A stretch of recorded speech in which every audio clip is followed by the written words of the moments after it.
Hello and welcome to another episode of the History of the Blood War series. I'm your presenter, J Onwuka. This will be the first episode in a sub-series that focuses on the specific types of demons and devils that you can encounter in the Blood War. We are going to begin this strategy guide series with one of the most important kinds of demon for the Blood War, the Hezrou. Some might know them as Type 2 demons. If you're not sure which ones they are, they're the huge, gross, stinky toad demons. They're unmistakable if you're standing in front of one. They're considered to be so vital that they're called the sergeants of the demon hosts. What makes them so formidable? That's what I will be breaking down here for you in this video. If you've heard the overview of the demon hosts that I did, you'll know that I'm considering the demon hosts to not be a rigid army. Instead, they're an amorphous mass of competing wills and overpowering lusts for destruction. What exactly does it mean to be a sergeant in this kind of non-army? Looking into the sources, there are many references to the Hezrou as obedient, and it's claimed that they do the will of the Nalfeshni. However, this reading conflicts with the basic idea of demons as impossible to govern. That is to say, demons don't just take orders, they have to be coerced or persuaded. So how can these two conflicting ideas be reconciled? The first thing that I'll note is that it is never truly explained what the relationship between the Nalfeshni and the Hezrou is. Of course, the average Nalfeshni would obliterate the average Hezrou without question, but that could also be said of Balors, Meriliths, and so on. Besides this supposed relationship, nothing further is given. So for this, I'll simply conclude that since Nalfeshni are stronger than Hezrou, that's probably what the writers of the sources meant. Since we're trying to take a more considered look at what a force of demons would be like beyond simply an army, we'll just leave the Nalfeshni Hezrou thing at that. Harkening back to the demon host overview, Hezrou are the most common leaders of demonic war parties. That is, I think, the basis of how we should understand the Hezrous as sergeant. It's not that they answer to a hierarchy, it's that their job is to keep the smaller units together. They're the most numerous of the leaders, but they're also the weakest and the least cunning. This means that though they don't exactly follow orders, they are easily swayed by princes who are either more powerful than them, more cunning than them, or both. Hezrou are therefore not obedient in the way that we would typically understand that word. What is interpreted by the sources as obedience should really be thought of as a mixture of their innate greed/lust for destruction, their respect/fear of power, and above all, their short-sightedness. In addition, when the sources refer to Hezrou shaping up armies, we should once again put aside ideas of Hezrou walking down lines of demon soldiers and shouting at them like in Full Metal Jacket. The Hezrou simply abuse their inferiors at any opportunity, keeping them in terror of their leader's power. Though this does keep the Hezrou's followers in line, it's only shaping up if one believes that hazing is an effective technique. Unfortunately, as in Full Metal Jacket actually, many do believe that, and those who do might find themselves at home among the demons. To give a brief description of a Hezrou, the typical example stands 8 feet tall and weighs over 700 pounds. Hezrou look like gross toads, perhaps crossed with a large humanoid or a bear. They're not just extremely large creatures, they clearly possess frightening power. Hezrou have considerable natural armor resulting from their extremely hard skin.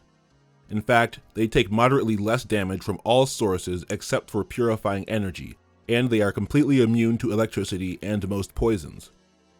Hezrou are also resistant to acid, cold, and fire damage. Weaker spellcasters will be unable to make their spells work against the Hezrou, a trait which is shared in varying degrees by many demons. By all accounts, Hezrou are incredibly strong and sturdy. Hezrou's senses are much better than the average mortals. Though early documents call the Hezrou impossible to surprise, that probably refers to the skill of a normal person rather than that of a highly experienced adventurer. While Hezrou have never been among the cleverest demons, it's only recently that sources indicate Hezrou as being relatively stupid compared to mortals. This could be an indication of a devolution of the Hezrou type, or it could be a misunderstanding of the recent scholars. Earlier sources indicate that Hezrou had great cunning in battle, though they did not have the instincts for complex schemes. Hezrou can see in the dark for at least 60 feet, though some claim that this dark vision extends for double that range. They usually communicate telepathically to any others in their purview. It's also reported in recent sources that Hezrou speak the Abyssal language, but it appears that few others corroborate this. It's possible that the previous researchers mistook the Abyssal language for random grunts and croaks, but it's also possible that the newer researchers thought the random croaks were Abyssal. I do want to note a curious issue in these newer sources. If the Hezrou have only recently become less intelligent as they say, how have Hezrou also developed the ability to speak a language in this time? That's not a contradiction that I can solve here, but I do favor the idea that Hezrou do not use a spoken language. Above all, Hezrou are known for their overpowering stench. Their odor has even been described as paralyzing. This stench is produced by a layer of ooze on their bodies, which is secreted by their skin. An actual description of the smell isn't given in any of the books that I read, but if I was to imagine it, it would be a cross between a sulfurous volcano and an abominable porta potty at a summer Renaissance fest. It is possible to get used to the stench, but in battle, this torturous odor is known to wipe out scores of weaker enemies. One good piece of evidence for a possible devolution among the Hezrou is in their use of magic. Early books stated that the Hezrou had a considerable array of magic abilities, such as throwing slugs of fire, casting bursts of damaging entropic energy, laying curses, telekinesis, protection from normal missiles, and more. Hezrou were also recorded as being able to summon several lower-level Tanar'ri demons, or, if needed, a single additional Hezrou. However, in more recent sources, the Hezrou are considered to have no spell-like abilities at all. Again, I defer to the earlier sources in most things. This difference could be from a misunderstanding, which is my position, but it could also be an actual Hezrou devolution, or perhaps even that there are different variety of Hezrou, somewhat like the juvenile and mature Nabasu. In combat, Hezrou are fairly uncomplicated hand-to-hand brawlers. While Hezrou can walk on all fours, they always fight standing up on two legs. Hezrou forego weapons in favor of using heavy swipes of their clawed hands. Whenever possible, Hezrou like to grab opponents in a crushing bear hug body lock and squeeze them as near to death as they can get. The Hezrou's fervor for melee combat helps them to weaponize their stench as they rush headlong at their nauseated enemies. If Hezrou are allowed to break through a line, the wave of nausea they set off can be absolutely crippling to a unit. In order to close with a Hezrou, one has to have a strong will and a strong constitution, not to mention excellent skill in battle. The use of purifying energies, such as those on blessed weapons, is the main edge one can bring into the fight. Those who wish to cast magic against the Hezrou must be fairly potent spellcasters in order to overcome their spell resistance. If Hezrou are able to cast their protection from normal missiles, a typical archer will have little success against them, but otherwise attacking from a distance is a very viable tactic. The perfect counter to a Hezrou, from the perspective of a soldier on a battlefield, would be archers using blessed arrows. They would be safe from Hezrou stink, their arrows would not be resisted by magic, and the blessing will give the arrow power against the demon. The skin of a Hezrou will be tough to pierce, so the most effective shots would be against eyes, nostrils, or the mouth. There are two ways to reliably achieve this. The first is to have a force of archers, which looses volley after volley at the Hezrou, counting on the odds to get a few arrows into vulnerable places. The second is to have a master archer who will take precise shots.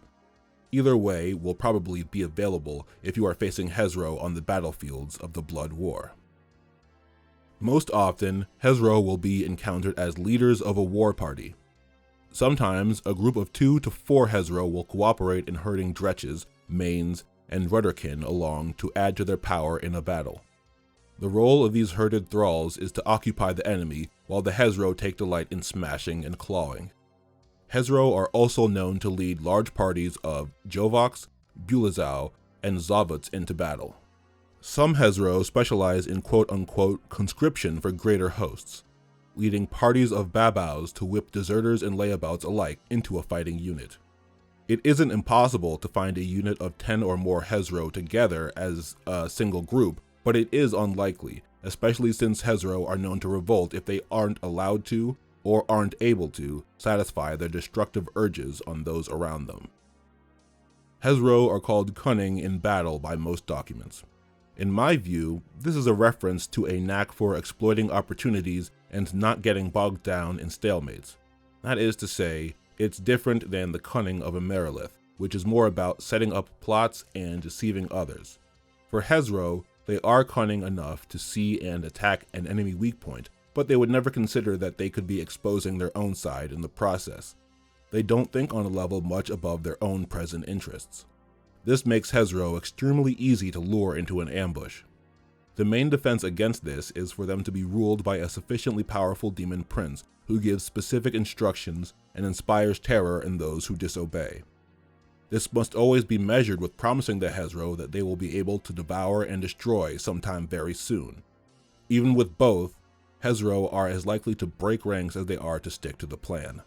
Any leader of Hezrou, as well as every enemy leader, has to take this tendency into account when dealing with these brutes.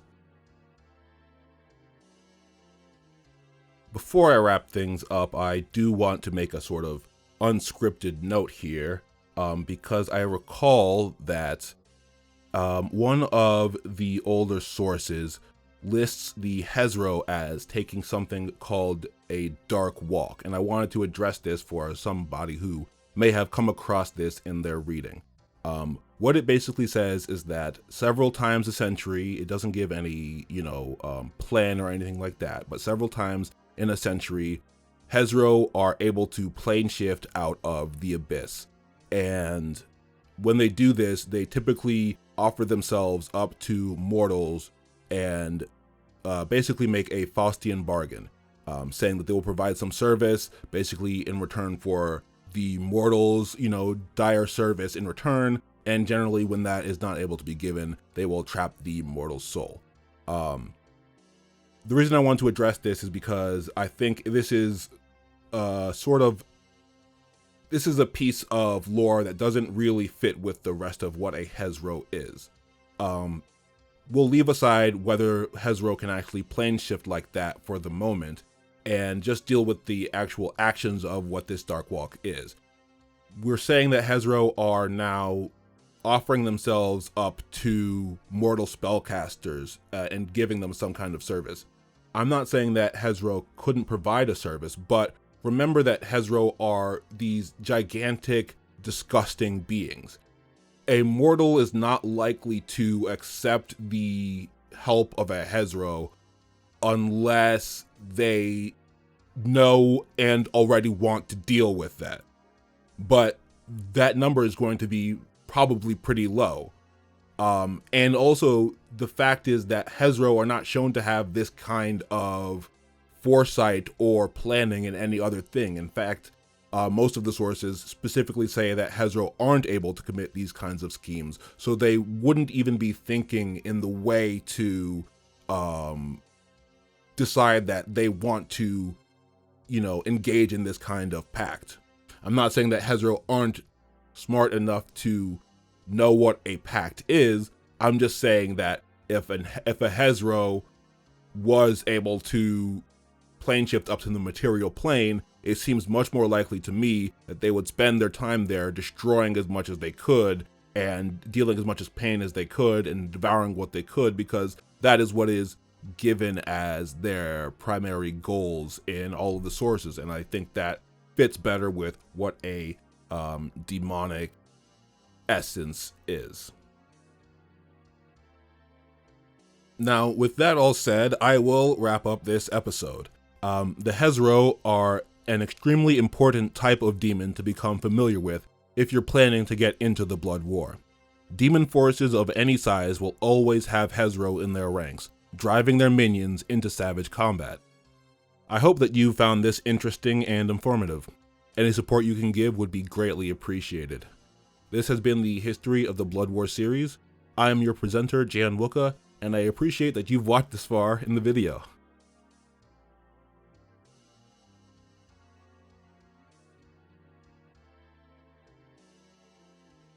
Thanks.